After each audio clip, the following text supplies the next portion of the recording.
মহাদেব, ওম নমঃ শিবায়। A warm welcome to my channel Shiva শক্তি টক্স।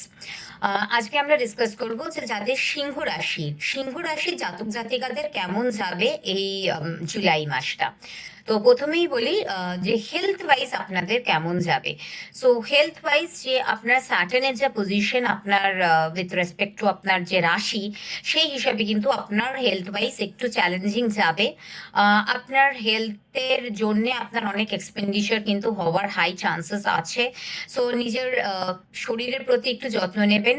যদি কিছু প্রবলেমস দেখেন অবশ্যই ইমিডিয়েটলি ডক্টরকে ভিজিট করবেন, বিকজ রাহু আপনার রাশি অনুযায়ী 7th-এ আছে এবং কেতু আপনার রাশি অনুযায়ী যে পজিশনে আছে, সেই হিসাবে কিন্তু আপনার হেলথ রিলেটেড এক্সপেন্ডিচার একটু বাড়বে।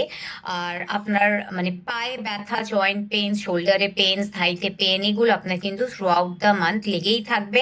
মানে নট অনলি আপনার নিজের, আপনার পার্টনারের হেলথ নিয়েও কিন্তু একটু সচেতন থাকতে হবে। আপনার পার্টনারের হেলথেও কিন্তু আমি প্রবলেমস দেখছি, এবং আপনার পার্টনারের হেলথের জন্যেও কিন্তু আপনার অনেক খরচা হবে এই মাসটা। এই গেল হেলথ। এবারে যদি আমি কেরিয়ারের ক্ষেত্রে আসি, কেরিয়ারের ক্ষেত্রে কেমন যাবে আপনার এই মাসটা। কেরিয়ারের ক্ষেত্রে আমি যেটা বলতে পারি যে আপনার রাশির অনুযায়ী যেহেতু স্যাটার্ন 8th হাউসে আছে, সো আপনাকে খুব সাংঘাতিক ভালো রেজাল্ট আপনি আশা রাখবেন না। কোথাও গিয়ে আপনার একটু ল্যাক অফ স্যাটিসফ্যাকশন থাকবে, যদিও আপনি প্রচন্ড হার্ড ওয়ার্ক করবেন, কিন্তু কোথাও গিয়ে আপনি সেই রেকগনিশনটা পাবেন না। আপনার যতটা রেকগনিশন পাওয়া উচিত তার থেকে হয়তো আপনি কম পাবেন। আপনার কাজ হয়তো অন্যদের থেকে একটু পিছিয়ে থাকতে পারে। তো সেই হিসাবে আমি বলবো যে আপনি একটু নিজের কাজে কনসেন্ট্রেট করুন, কারণ আপনি যেহেতু ল্যাক অফ রেকগনিশনের জন্য আপনি নিজেও হয়তো ডিমোটিভেটেড হয়ে যাবেন। তাই আমি বলবো যে আপনি নিজে একটু কনসেন্ট্রেট করুন। আপনারা যারা মানে নতুন জব খুঁজছেন, তাদের কিন্তু নতুন জব পাওয়ার হাই চান্স আছে। যারা জব চেঞ্জ করার চেষ্টা করছেন কিংবা যারা জব খুঁজছেন, তারা মানে উভয় পক্ষেই কিন্তু আপনাদের নতুন জব পাওয়ার একটা হাই চান্সেস আছে। যদিও হ্যাঁ, ওয়ার্ক প্রেশার হাই থাকবে, রেকগনিশন কম থাকবে। সো সেটা নিয়ে একটু অ্যাডজাস্ট করে চলুন, এই মাসটা আস্তে আস্তে ঠিক হয়ে যাবে।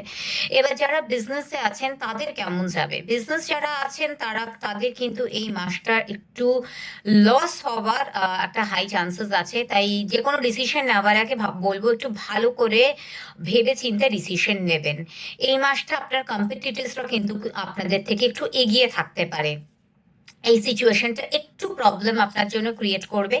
So with respect to career আমি বলবো যে আপনার একটু প্রবলেম হবে এই মাসটা। সো বিজনেসেই থাকুন বা জবেই থাকুন, তাই একটু আপনারা ধৈর্য রেখে চলবেন।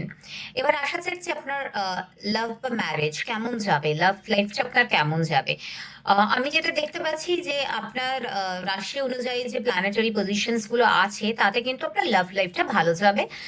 ভালো ইন দ্য সেন্স একটা ভালো মিউচুয়াল আন্ডারস্ট্যান্ডিং থাকবে, নিজেদের মধ্যে একটা ভালো বন্ডিং থাকবে। সো লাভ লাইফে আমি সেরকম কোনো চ্যালেঞ্জেস দেখছি না। ইনফ্যাক্ট আমি লাভ লাইফটা আপনাদের ভালোই দেখছি। সো আপনি এক্সপেক্ট করুন যে আপনার মোটামুটি ফ্যামিলি লাইফটাও আপনার ভালো যাবে, শান্তিতে যাবে। সেরকম কোনো প্রবলেম আমি দেখছি না আপনার লাভ লাইফ বা ফ্যামিলি লাইফে। বা যাদের বিয়ে হয়নি তাদের ক্ষেত্রেও পার্টনারের সাথে ভালো আন্ডারস্ট্যান্ডিং থাকবে। এবার আমি যদি বলি আপনার ফিনান্সেস আপনার কেমন যাবে। আপনার মানি ফ্লো মডারেট থাকবে, মোটামুটি আসবে, কিন্তু আপনার যেহেতু 8th হাউসে স্যাটার্ন আমি বললাম, সেই হিসাবে আপনার এক্সপেন্সেসটা অনেকটা বেশি হবে। কিছু এক্সপেন্সেস আপনার হেলথ রিলেটেড হবে, কিছু আপনি নিজে হয়তো কমিট করেছেন, নিজের কমিটমেন্ট রাখার জন্য আপনার কিছু এক্সপেন্সেস হবে।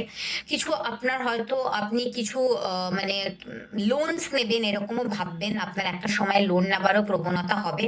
লোন নিন, ঠিক আছে, একটু ভেবে চিন্তে নেবেন, কারণ পরে সেটাকে আপনাকে মানে ওটার পরে আপনার জন্য একটা বড় বার্ডেন না হয়ে দাঁড়ায়, সেটাই। সো আপনি মানে আপনার লাইফ প্যাটার্নটা হয়তো অনেকটা একটু চেঞ্জ করতে হতে পারে, লাইফস্টাইলটা একটু চেঞ্জ করতে হতে পারে। সো ফিনান্সিয়াল লাইফটা আমি বলবো যে ঠিক আছে, মানে মডারেট রেজাল্ট এক্সপেক্ট করুন, হাই কিছু সেভিংস আপনি এক্সপেক্ট করবেন না এই মাসটা। এই গেল যে আপনার কেমন যাবে ফ্যামিলি বা কেরিয়ার ওয়াইজ। আপনার বন্ধু বান্ধবদের সাথেও আপনার মোটামুটি ভালোই যাবে, সেরকম কোনো খারাপ আন্ডারস্ট্যান্ডিং বা কিছু প্রবলেম ডিসপিউটস আমি দেখছি না। বন্ধু বান্ধবদের সাথেও কিন্তু আপনার ওভারঅল এই মাসটা ভালো যাবে। কিন্তু বাকি যত প্রবলেমস যেগুলো, সেগুলোর জন্য আমি আপনাকে একটাই যেটা বলবো, সেটা হচ্ছে যে আপনারা এভরিডে হনুমান চালিসা পাঠ করুন। চেষ্টা করুন কোনো টিউসডে থেকে স্টার্ট করতে, টিউসডে থেকে স্টার্ট করে এভরিডে হনুমান চালিসা পাঠ করুন। আর হনুমান চালিসা করলে অবশ্যই কিন্তু 3 বার একসাথে করতে হয়। হনুমান চালিসা একবার করলে হয় না, একসাথে এক আসনে বসে ৩ বার করবেন। নিজের নাম গোত্র নিয়ে সংকল্প নিয়ে তবেই আপনি হনুমান চালিসা পাঠ করবেন। ভালো করে সংকল্প নেবেন, তারপরে করবেন হনুমান চালিসা পাঠ।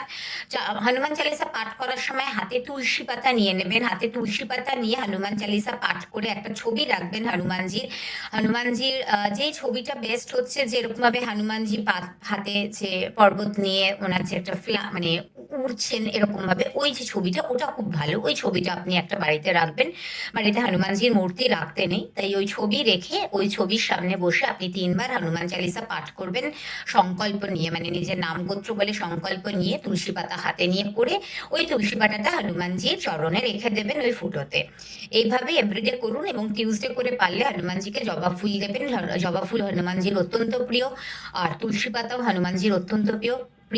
আর যদি চান ভোগে ওনাকে আপনি গুড় আর ছোলাও দিতে পারেন, সেটাও খুব ভালো। হনুমান চালিসা পড়ুন, আপনারা দেখবেন আপনাদের লাইফে কত চেঞ্জেস এসছে। আমি শুধু জুলাইয়ের জন্য বলবো না, আপনারা পারলে সব সময় পড়ুন, দেখবেন হনুমানজির আশীর্বাদে আপনার লাইফের অনেক ব্লকেজেস কেটে গেছে। সো চেষ্টা করুন যে যত তাড়াতাড়ি সম্ভব আপনারা হনুমান চালিসা মানে ৩ বার এক আসনে বসে ৩ বার পাঠ করার। আর অবশ্যই হ্যাঁ, একটা জিনিস, হনুমান চালিসা যেখানে আছে তুলসীদাস সদাহরি ছেড়া, সেখানে কিন্তু তুলসীদাস বলতে নেই, সেখানে নিজের নাম বলতে হয়। সো নিজের নাম বলে বলবেন সদাহরি ছেড়া। তো আশা করি আপনাদের ভিডিওটা হেল্পফুল লাগলো। যদি হেল্পফুল লেগে থাকে তাহলে অবশ্যই আমার চ্যানেলে সাবস্ক্রাইব করবেন। আর এরকম আরো ইউজফুল ভিডিও নিয়ে আমি আসার আপনাদের কাছে সামনে চেষ্টা করব। সকলে ভালো থাকবেন, ভগবান আপনাদের সকলের মঙ্গল করুক। নমস্কার।